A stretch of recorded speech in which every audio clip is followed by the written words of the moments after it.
5장 36절로 43절의 말씀 찾겠습니다.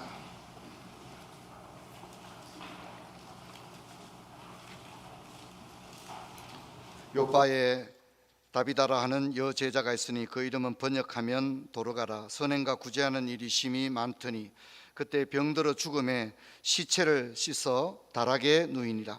룻다가 욥바에 가까운지라 제자들이 베드로가 거기 있음을 듣고 두 사람을 보내어 지체 말고 와달라 간청하여 베드로가 일어나 그들과 함께 가서 이르매 그들이 데리고 다락방에 올라가니 모든 가부가 베드로 곁에 서서 울며 도르가가 그들과 함께 있을 때에 지은 속옷과 겉옷을 다 내보이거늘 베드로가 사람을 다 내보내고 무릎을 꿇고 기도하여 돌이켜 시체를 향하여 이르되 다비다야 일어나라 하니 그가 눈을 떠 베드로를 보고 앉아 일어나 앉는지라. 베드로가 손을 내밀어 일으키고 성도들과 가부들을 불러들여 그가 살아난 것을 보이니 온 욥바 사람이 알고 많은 사람이 주를 믿더라.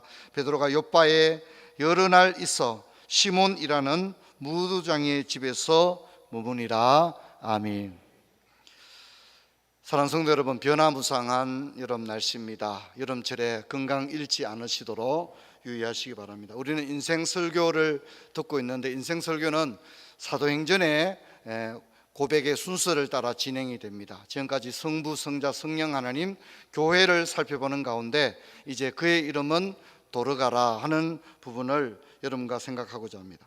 지난 주일에 우리는 디모데와 에바브로디도를 살펴봤고 오늘 도르가를 살펴보는데 이것은 교회의 사람들에 대해서 살펴봅니다. 사실 교회의 사람들에 대해서 살펴보려면 시간이 많이 좀 필요할 것 같습니다. 교회의 사람들, 성경에 나오는 교회의 사람들 가운데는 우리가 모범으로 삼을 만한 사람들이 굉장히 많지 않습니까?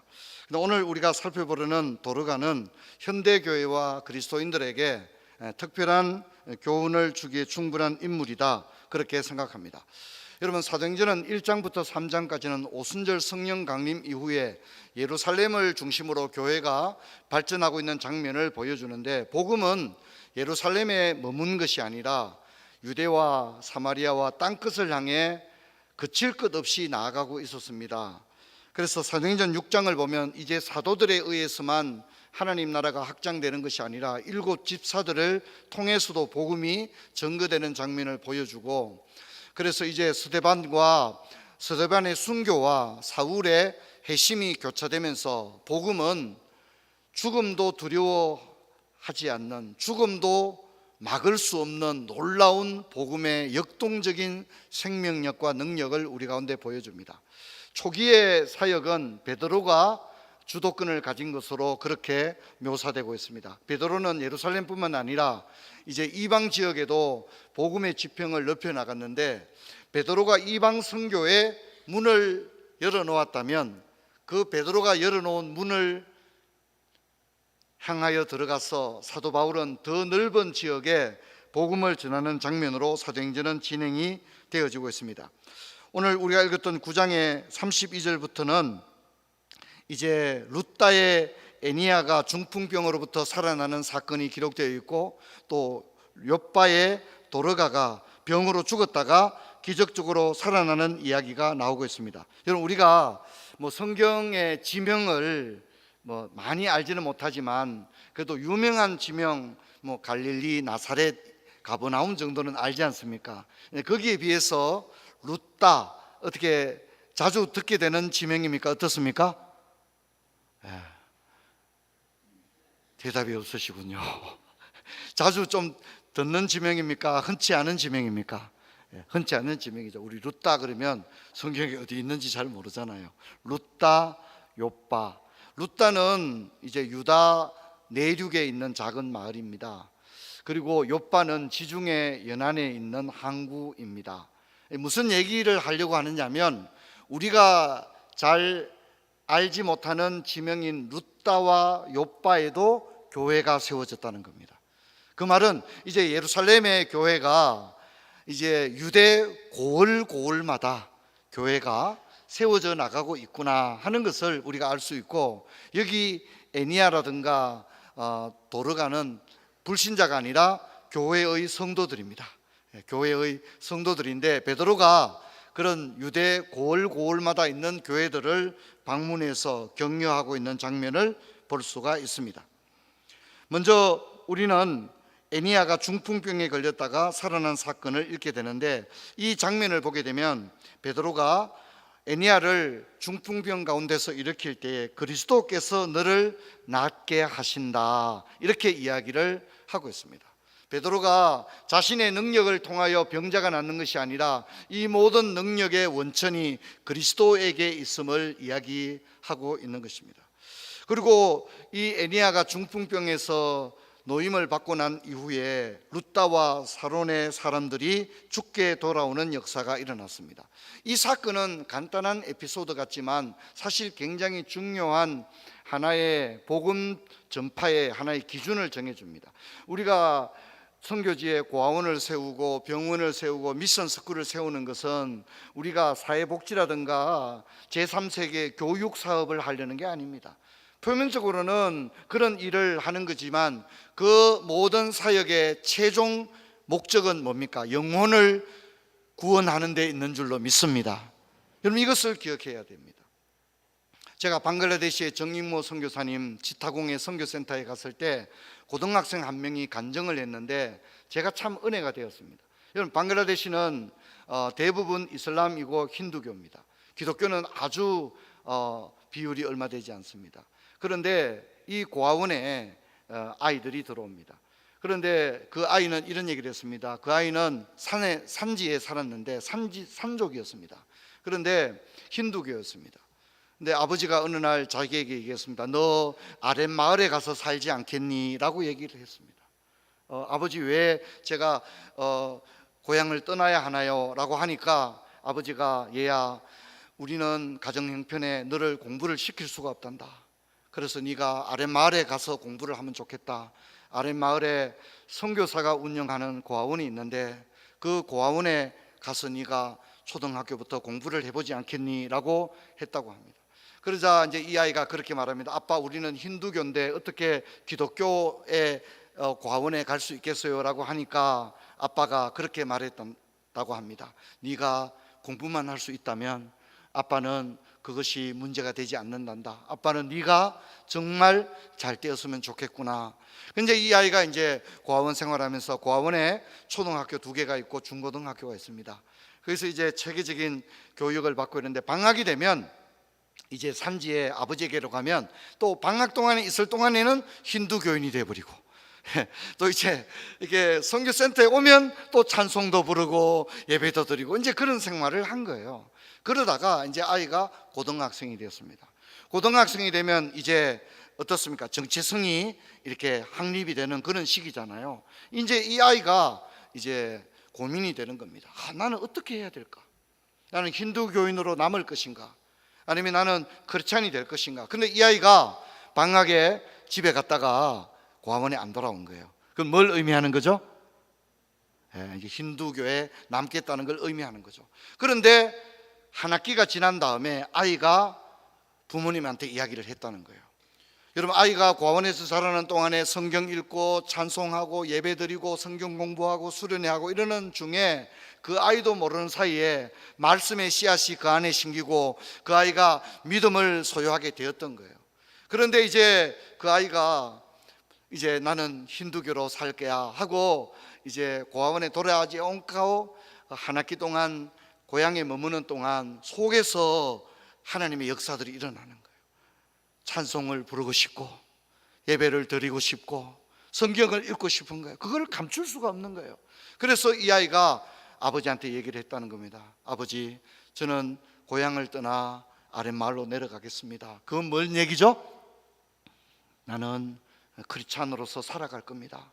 아버지, 어머니, 저는 이제부터는 힌두교 신자가 아니라 크리스찬으로서 하나님의 자녀로서 살아갈 겁니다. 그렇게 선언을 하고 부모님한테 말씀을 드리고 이제 내려왔다는 거예요. 근데 그 아이가 간증을 하는데 눈물을 흘리면서 그 간증을 하는 거예요. 저는 그걸 보면서 어떤 사람들은 그런 얘기합니다. 외국에 고아원을 세우고 미션 스쿨을 세우고 참 많은 선교 재정도 드는 일이잖아요. 여러분, 하지만은 여러분, 한 영혼이 돌아오는 것은 놀라운 하나님의 역사인 줄로 믿습니다. 오늘 이 애니아가 중풍병에서 나은 게 중요한 게 아닙니다. 그가 병이 나음으로 말미암아 이 루다와 사론의 많은 사람이 주님께 돌아오는 역사가 일어났는데, 여러분, 우리가 어떤 사역을 하든지 우리 교회 카페나 도서관 사역도 카페 하고 싶어서 하는 게 아니고 도서관 하고 싶어 하는 게 아닙니다. 여러분, 이걸 통하여 좀 더 많은 사람이 그리스도와 가까워질 수만 있다면 여러분, 이 사역은 분명히 의미가 있는 줄로 믿습니다. 그래서 우리가 헌신하고 애를 쓰는 것입니다. 이번에는 이제 이 소식이 욥바에까지 들리게 되었습니다. 오늘 성경에 보면 욥바에는 다비다라고 하는 여제자가 있었습니다. 그의 이름을 도르가로 번역을 했는데, 이 다비다라는 이름은 아람어의 이름인데, 이 사도행전을 기록했던 누가는 그녀의 이름이 많은 사람 성경 독자들에게 친숙하게 알려졌으면 하는 마음이 있었던 것 같습니다. 그래서 헬라어 이름으로 도르가 이렇게 이름을 번역해서 좀 더 많은 사람이 이 이야기에, 이 여인의 아름다운 이야기를 기억할 수 있도록 배려하는 누가의 그런 모습을 우리는 생각해 볼 수 있습니다. 여러분, 이 도르가를 여제자 이렇게 부르고 있는데, 사도행전 6장 1절을 보면 성도를 제자로 부르는 예를 볼 수 있습니다. 그때 제자가 더 많아졌는데 이렇게 말합니다. 6장 7절에도 보면 하나님의 말씀이 점점 왕성하여 예루살렘의 제자의 수가 더 심히 많아지고 성도들을 넓은 의미의 제자로도 불렀던 것입니다. 이런 종합적인 상황을 생각할 때 그녀는 단순한 신자, 성도라는 표현보다는 그녀에게는 제자라는 이름을 부르는 것이 훨씬 더 적합하게 여겨졌던 것 같습니다. 그래서 그녀의 신앙과 생활이 그리스도의 복음에 합당한 사람이었다는 사실을 우리는 알 수 있습니다. 그리고 그녀를 설명하는 또 다른 표현에서 선행과 구제가 심히 많았다, 그렇게 이야기합니다. 성경을 보면 그녀의 선행과 구제는 가부들에게 속옷과 겉옷을 지어주었다, 이렇게 묘사되고 있는데, 영업 성경에는 대부분 이 속옷과 겉옷이라는 말을 셔츠와 코트를 지어주었다, 이런 식으로 표현을 하고 있습니다.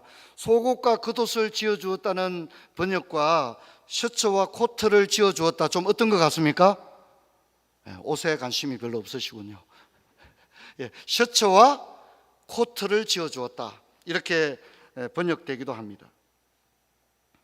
도르가는 선행과 구제를 가장 외로운 사람, 힘든 사람, 가부들에게 베풀었습니다. 당시의 가부들은 선행에 보답할 능력이 없는 사회계층이었습니다.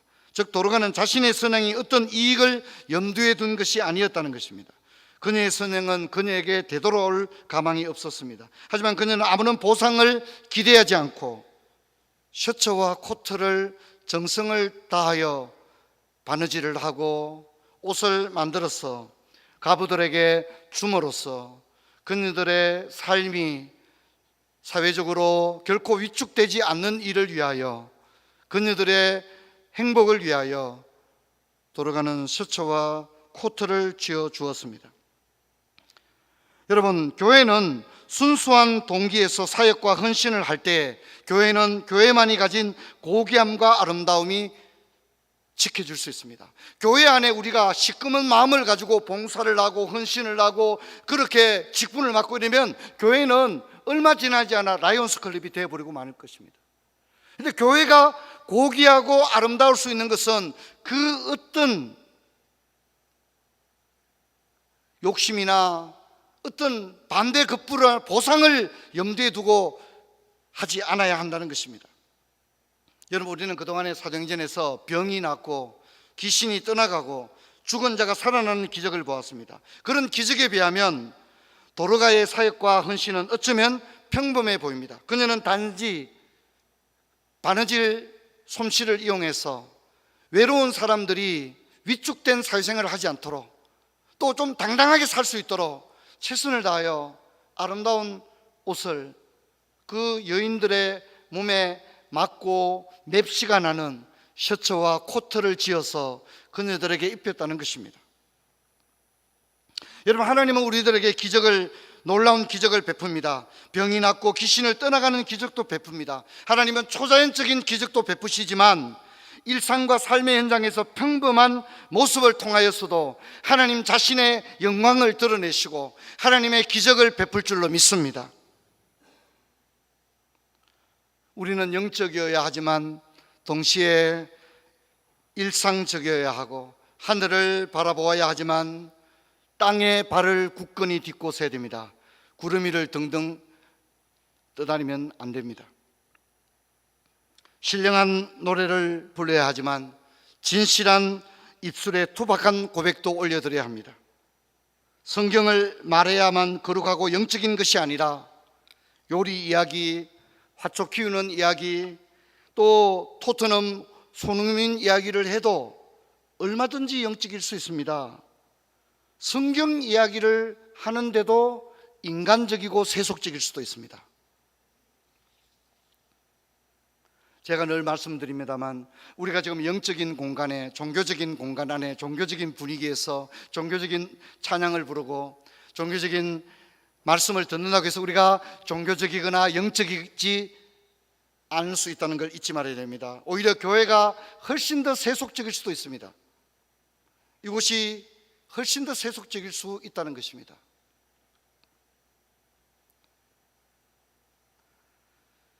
여러분, 우리는 평범한 일, 내가 할 수 있는 일, 지금 내가 하는 일의 소중함을 알아야 합니다.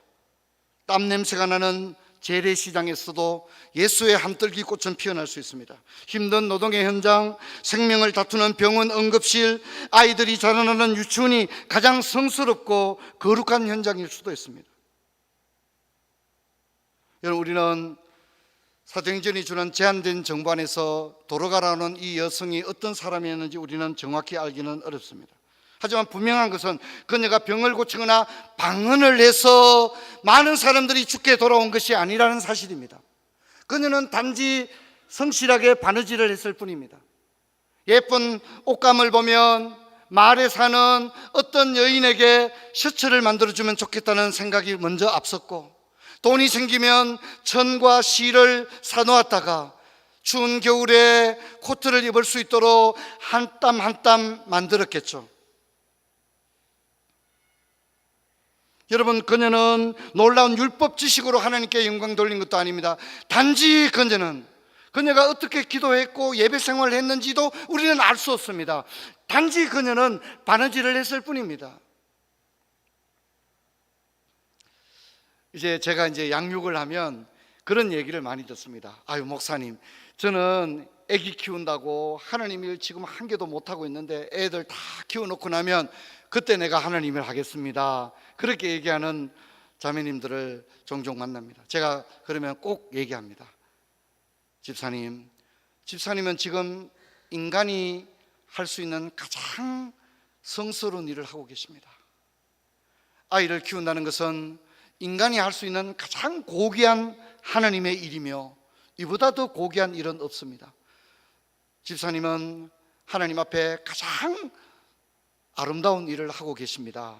나중에 더 놀라운 일을 할 수 있겠지만 지금보다 더 놀라운 일을 할 수는 없습니다. 제가 그렇게 말씀을 드립니다. 빌리 그리암 목사님 사모님의 부엌 주방에 그런 말이 이렇게 써붙여져 있었다고 하지 않습니까? 하루 3번씩 지상에서 가장 성스러운 봉사가 이곳에서 행해진다. 가족들에게 밥을 해서 대접하는 것이 가장 고귀하고 성스러운 봉사다, 그렇게 이야기를 했습니다. 여러분, 평범한 일, 내가 할 수 있는 일, 지금 내가 하는 일이 소중합니다. 나의 상황에서 하나님의 영광과 복음을 위해 사용될 수 없는 사람이라면 다른 어떤 형태나 다른 모습으로 하나님 일을 할 수 없습니다. 종종 이렇게 얘기하는 분이 있습니다. 지금 자기가 하는 일을 굉장히 못마땅해 하는 거예요. 내가 이런 거 할 사람이 아닌데 지금 내가 어쩌다 보니까 살다 보니까 지금 이런 일을 한다는 거예요. 그리고 내가 이 일을 그만둬버리고 언젠가는 내가 진짜 제대로 내가 하나님 앞에 멋진 인생을 살아보겠습니다. 죄송하지만 땡입니다. 땡. 지금 내가 서 있는 그곳은 내가 선택한 것이 아니라 하나님이 그곳에 나를 심으신 줄로 믿습니다. 자매님들이 어쩌다가 이런 집안에 내가 만면으로 시집을 왔나, 어쩌다가 아니라 하나님이 여러분을 그곳에 심으신 줄로 믿습니다. 이 확신이 분명해야 됩니다. 어쩌다 보니까 이런 업종에서, 이런 분야에서 종사하게 되었다, 그렇게 말하지 마십시오. 하나님을 믿는 사람은 그렇게 말할 수 없는 것입니다. 내가 다 이해하지 못한다 할지라도 지금 내가 서 있는 그곳은 하나님께서 나를 그곳에 심으신 줄로 믿습니다. 그렇다면 지금 내가 서 있는 그 공간에서 하나님을 찬양하고 하나님께 영광 돌리고 하나님께 쓰임받지 못한다면 지금에 있는 직업을 버려버리고 전혀 다른 그런 직업을 선택할 때 그때부터 하나님의 일을 할 수 있느냐? 지금 내가 서 있는 공간에서 하나님께 영광 돌리며 복음을 위해 쓰임받지 못하는 사람이라면 직업을 수없이 바꾼다 하더라도 하나님께 쓰임받을 수가 여전히 없다는 걸 잊지 마십시오. 지금 내가 하는 일이 너무 미미하고 존재감이 없고 대수롭지 않고 놀라운 일이 아니더라도 내가 하는 일에 대하여 감사하고 내가 가진 능력, 남들에게 없는 어떤 그런 평범한 능력이라도 그것을 하나님의 영광을 위해서 기쁨으로 사용한다면 그는 지금 가장 존귀하게 쓰임받고 있는 인생인 줄로 믿습니다. 여러분, 이것을 잊지 말아야 합니다. 이번에 제가 부산에 집회를 갔다 왔는데 그 장로님이 선장 출신이라고 하더라고요. 오랫동안 선장을 하신 분인데 장로님들이 이렇게 1:1 양육을, 기초가정 양육을 하는데 뱃사나이들이 교회 등록하면 무조건 누구한테 맡긴다고요? 선장 출신 장로님에게 맡기면 그 장로님이 참 그 힘든 뱃사람의 사정, 외로운 그 배를 타는 그 사정들을 잘 알고 위로도 해주고 맞장구도 쳐주면서 마침내는 교회에 아주 신실한 일꾼으로 길러낸다, 이런 얘기를 듣고 참 제가 감동을 많이 받았습니다. 그러므로 우리가 선 곳, 우리의 직업과 삶의 현장에 답이 있는 것입니다. 여러분, 하나님께서 장차 여러분을 다른 환경에, 다른 포지션에서 더 놀랍게 쓰임받을 수도 있다고 생각합니다. 하지만 중요한 것은 지금 내가 선 그곳에서도 찬송을 올려드리기를 축원합니다.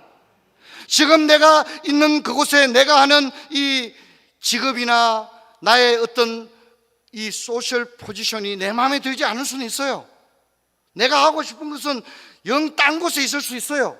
하지만 지금 내가 서 있는 그곳에서 하나님께 영광 돌린다면 하나님이 때를 따라 우리를 더 다른 일에도 쓰임받게 하실 줄로 믿습니다. 여러분, 이것을 기억하시길 바랍니다. 여러분, 우리는 선교사나 성직자가 되어야만 거룩하다고 생각하는데 그렇지 않습니다. 성직자도 얼마든지 세속적입니다. 저는 오히려 우리 성도님들은 우리 사회 곳곳에 흩어져 있지 않습니까? 얼마나 다양한 직업군에서 일하고 계십니까?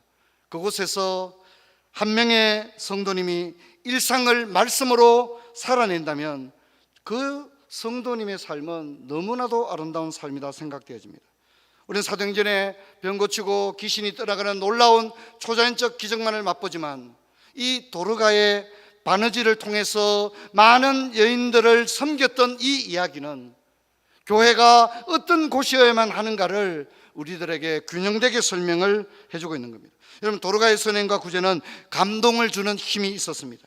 우리가 도르가의 선행과 구제를 주목하는 두 번째 이유는 그녀의 선행과 구제는 감동을 주는 힘이 있었다는 것입니다. 37절에 보면 그녀는 병들어 죽었으나 그녀를 즉시 매장하지 않고, 보통 죽으면 바로 매장 절차를 밟아야 되잖아요. 그런데 그녀를 씻어서 다락에 올려두었다는 겁니다. 미신을 믿었기 때문입니까? 그렇지 않습니다. 그녀의 삶이 너무 아름다웠기에 하나님께서 그녀를 다시 살려주셨으면 하는 그런 많은 여인들의 간절한 마음이 있었기에 미신 때문에 매장하지 않고 다락에 올려둔 게 아니라 그녀의 삶이 조금 더 지속될 수 있다면 얼마나 아름답겠는가. 모든 사람이 간절히 원했기에 그녀를 시신을 깨끗하게 씻어서 다락에 올려두었고, 또 베드로를 지체 말고 오십시오 해서 결국은 그녀가 살아나게 되었습니다. 39절을 보면 베드로가 오자 모든 가부가 베드로 곁에 서서 울었다, 그렇게 말합니다. 여러분, 우리가 죽음에 대해서 슬퍼하는 것은 당연한 일이지만 도로가의 죽음을 애통하고 있는 이 가부들의 모습은 사도행전 독자들에게는 특별한 모습으로 다가옵니다. 여러분, 우리 종종 그런 말 합니다. 내가 죽으면 누가 울어줄까, 이런 얘기를 합니다. 여러분, 현대에는 장례식에 가보면 우는 소리를 들을 수가 없습니다. 아무도 애통하거나 애곡하지 않는 시대입니다.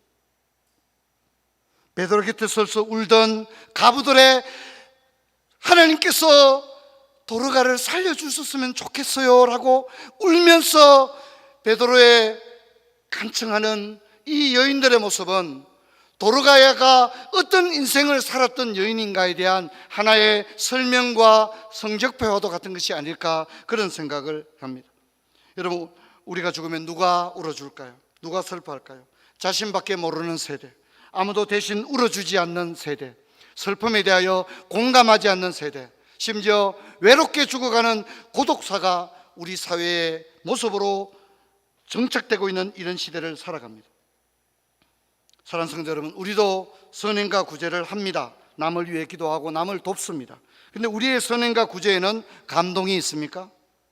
여러분, 그녀가 사회에서 대접받지 못하는 가부들을 위하여 자신의 딸을 위하여 옷을 짓듯이 바느질을 해서 최선을 다하여 만든 그 옷은 옷이 아니라 그녀의 사랑이었고 그녀의 마음이었을 것입니다.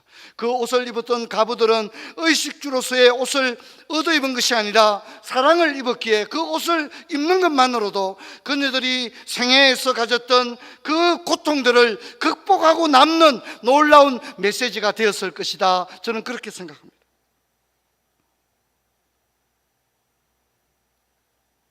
여러분, 우리의 선행과 구제, 교회에서의 사역과 봉사가 종교적 의식이나 의무감의 수준에 머문 게 아니라 오늘 사도행전이 도로가를 통해 보여주는 이 아름다운 장면, 바느질도 얼마나 위대할 수 있다는 사실을, 바느질로 한 벌의 셔츠와 코트를 만들어 그녀들에게 이렇게 입혀주는 것만으로도 얼마나 놀라운 일이 될 수 있다는 사실을 보여주고 있습니다. 그러므로 여러분, 하찮은 일이란 없습니다. 교회 안에 하찮은 일이란 없는 것입니다. 여러분, 하찮아 보일 뿐이지 소중한 일들인 줄로 믿습니다. 우리가 무엇을 하든지 그렇게 할 수 있기를 바랍니다. 여러분, 도로가를 통하여 요파 사람들이 다 주를 믿었다고 말합니다. 많은 사람들이 죽게 돌아왔습니다. 도로가가 왜 살아났을까요? 물론 우리는 이런 질문에 정확한 대답을 할 수 없습니다.